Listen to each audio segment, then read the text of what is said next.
lang tayo.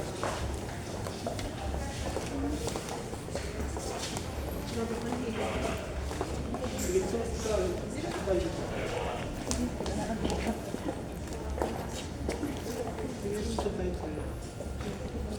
okay, so ito yung front desk yung gabi namin sa Mercedes Bay. So ito yung front desk. So pag front desk, anong unang pumapasok sa isip nyo pag front desk? Yan. Sige. Pag front desk, anong unang pumapasok sa isip nyo? Okay, ano pa? Check-in, check-out, ano pa?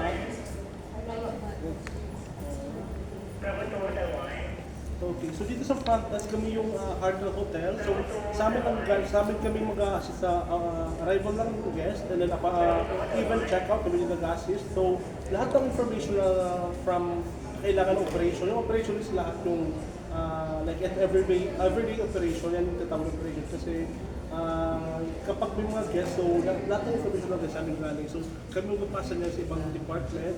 So yan pa ano na kami pa pasa-pasa na lang.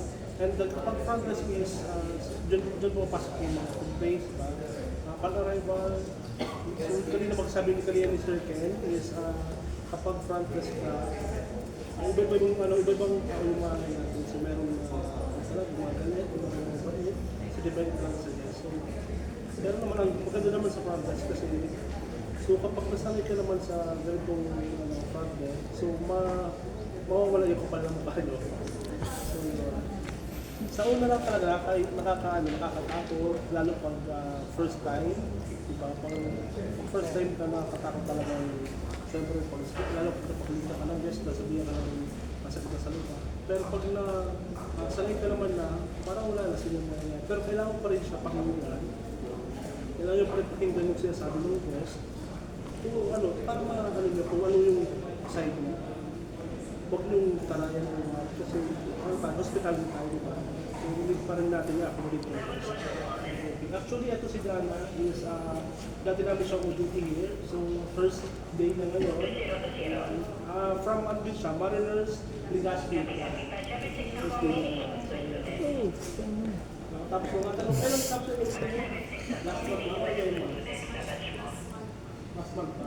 So, yan, ano na siya, progress na siya. Hindi para sa mga video. Pagod mo.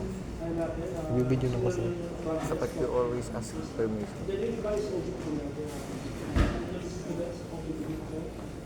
So, sila yung audit namin sa front desk. Okay?